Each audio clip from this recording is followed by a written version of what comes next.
A usted la gracia, congresista. En debate la sección 3 de Derechos Políticos. Tiene la palabra la congresista Julia Valenzuela por 2 minutos. Gracias, señor presidente.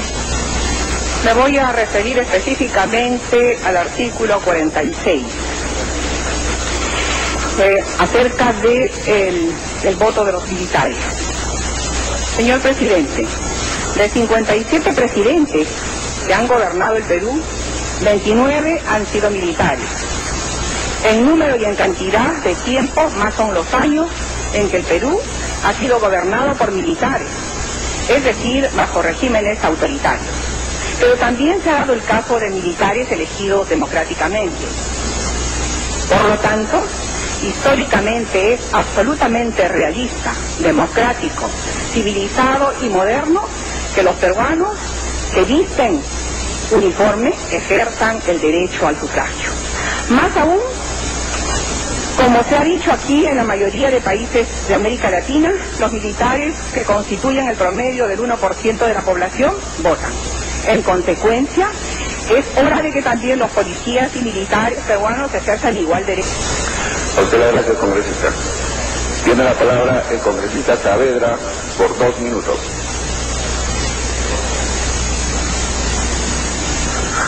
Gracias, señor presidente. Señor presidente, realmente, si nosotros lo ponemos a ver la historia, los policías o los militares fueron los primeros. Es noble que ahora sepamos ver con sabiduría de que ellos también fueron partícipes del desarrollo de nuestra nación. Hoy más que nunca, señor presidente, señores congresistas, debemos apoyar esta iniciativa, que los militares y los policías voten. Porque siempre ha existido la mala devoción de no dar oportunidades, y inclusive cuando la Constitución dice que somos iguales ante la ley.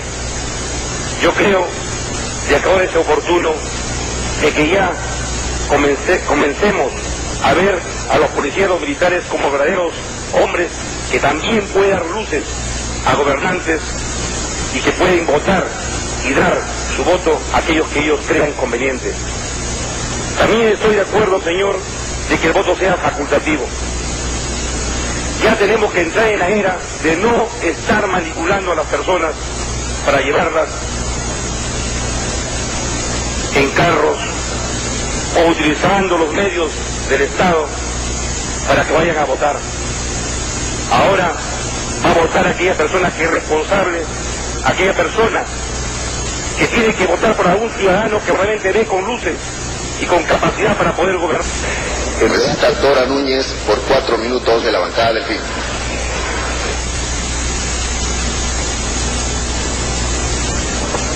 Gracias, señor presidente. La experiencia ha demostrado que los gobiernos derivados de la voluntad popular son gobiernos sólidos, duraderos y que cumplen precisamente con las funciones como entes democráticos, que es lo que requiere una nación como la nuestra. Me referiré al artículo 45. Debo destacar el derecho de la participación política de todas las personas a efecto de que puedan ser candidatos y puedan participar en la vida política de la nación. Cabe resaltar asimismo la incorporación de medios electrónicos para conocer los resultados de la voluntad popular. Esto es importante porque serán más exactos los datos y además se podrán optimizar los costos en el sistema electoral. En cuanto se refiere al artículo 46, se señala lo referente al voto facultativo. Yo considero que nosotros, en cuanto al voto de los integrantes de las Fuerzas Armadas y Policiales, yo respeto la posición de muchos de los que me han antecedido la palabra y que creen que es indispensable, que deben votar, la respeto realmente, pero considero que no estamos todavía preparados para eso. Nosotros conocemos que las Fuerzas Armadas y Policiales, por naturaleza, deben ser apolíticas. Porque si se van a politizar las fuerzas armadas y policiales, al contar con armas, hasta es peligroso para la tranquilidad interna y externa de estas instituciones.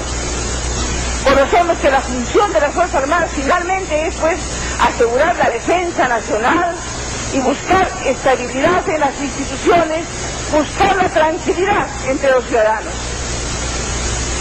Deben actuar con absoluta independencia en el desempeño de sus funciones.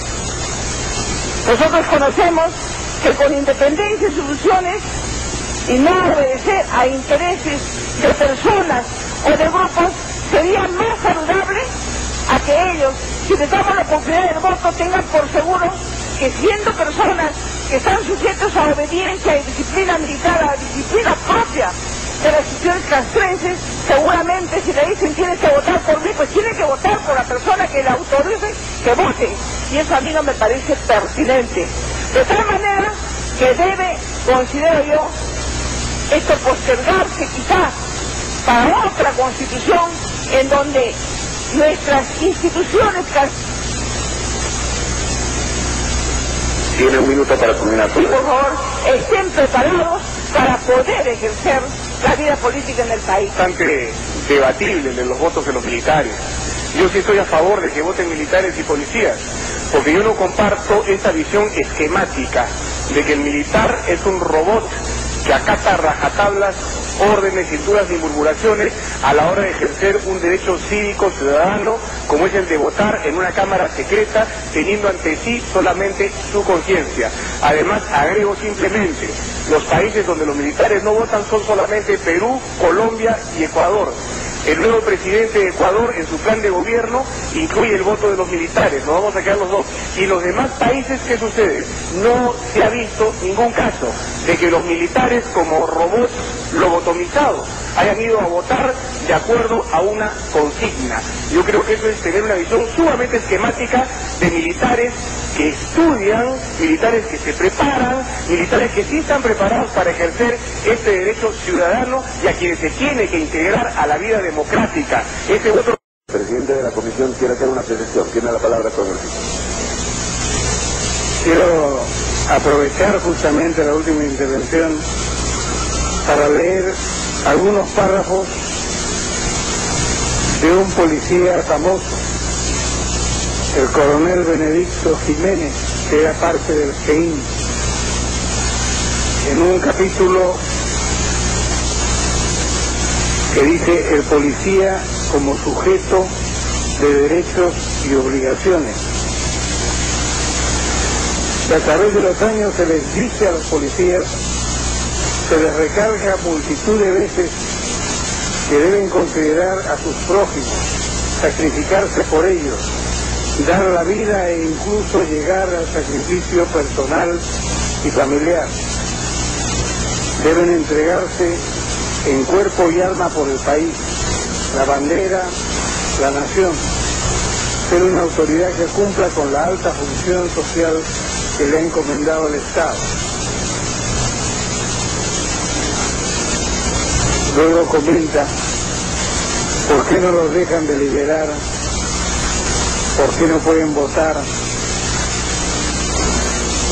Al final, después de tanto cavilar, se pregunta y piensa el policía y llega a una conclusión.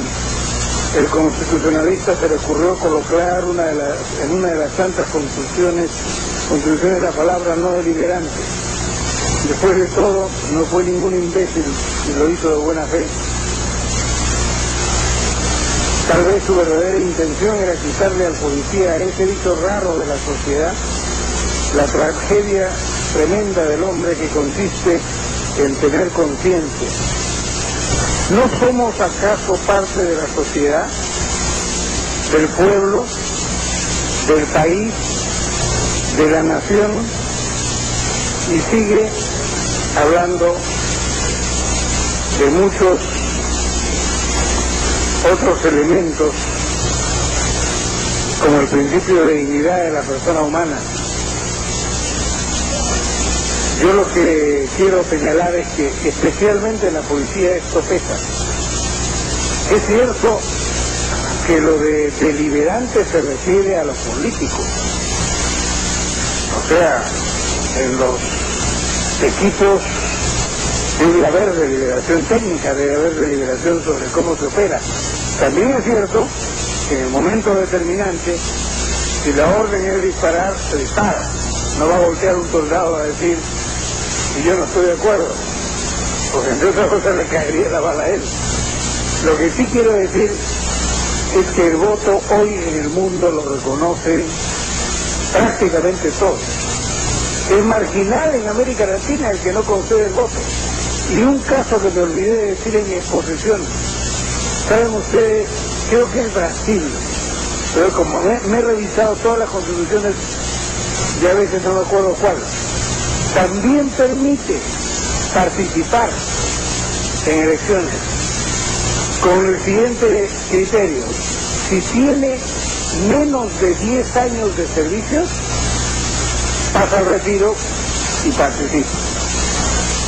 Si tiene más de 10 años de servicio, es decir, si ya la institución invirtió pues también en él, entonces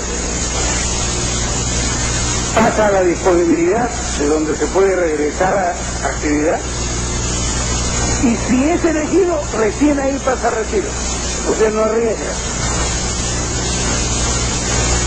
Así se está evolucionando en el mundo, y la evolución no es ajena a nosotros. Es cierto que ha habido corrupción en el Perú, en las Fuerzas Armadas, en la policía, de manera tremenda. Pero en parte eso ha sido, por un lado, por la cultura del secreto, pero por otro lado, por esta especie de subcultura que se ha formado, en que ellos son una cosa aparte. Y son una cosa aparte porque las leyes, entre otras cosas, les cierran las puertas. Antes incluso eso después se ha flexibilizado. Un militar en actividad no podía desempeñar ningún trabajo en una hora extra, es decir, mismo no podía, si no estaba de guardia, hacer un trabajo para tener unos centavos más. Entonces quiero con esto señalar que hay que tener en cuenta que los derechos humanos no se parcelan. Es cierto, no podemos dar todos los pasos a la vez. Casi todos los países les han dado el voto. Hay uno que otro que les permiten estos mecanismos. Y a Miguel Grau se lo permitieron. Miguel Grau es capitán de navío en actividad después de haber sido diputado. Yo no sé si en los reglamentos de esa época se hablaba como obra de actividad, disponibilidad y retiro. Pero el comandante Grau dejó la actividad, pasó a ser diputado por su pueblo, y cuando vino la guerra dijo, pido licencia, y están las cartas en la sala Grau, para ir a asumir la defensa de mi patria. Entonces en las primeras constituciones por lo menos eso era permitido. Quiero que esta información se tenga en cuenta para cualquiera de las fórmulas, la inmediata o la transitoria o la gradual, porque eso es básicamente un esfuerzo que tenemos que hacer para consensuar.